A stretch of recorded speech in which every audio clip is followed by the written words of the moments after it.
mga ka-sweet home.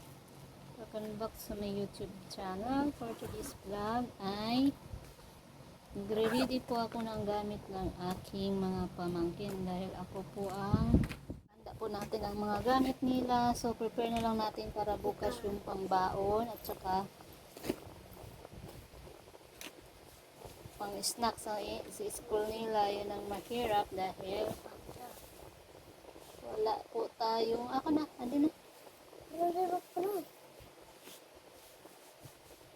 So ayan guys, tapos na tayo pag-prepare ng mga gamit. So ready na po bukas.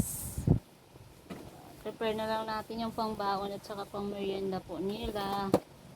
So yun ang mahirap dahil kailanganin pa po sa sa sahod. So di kagaya po nung dati nung panahon po ng administrasyon ni Duterte, hindi naman po sa po ngayon, ang layo po talaga kumpara pa kay Pangulong po Marcos. Hindi po masyado hirap ang tao. Saka yung mga sa purpose po nga pinagtatanggal na rin po. Dahil ang dahilan po nila umaasa na lang sa purpose. Hindi naman sa ganun kasi kailangan din magtrabaho. Bakit aasa ka lang doon Kailangan mo rin magsipag. Pinagtatanggal na rin po ngayon. Sila nag-aaway sa Senado, mga tao naghihirap sa probinsya.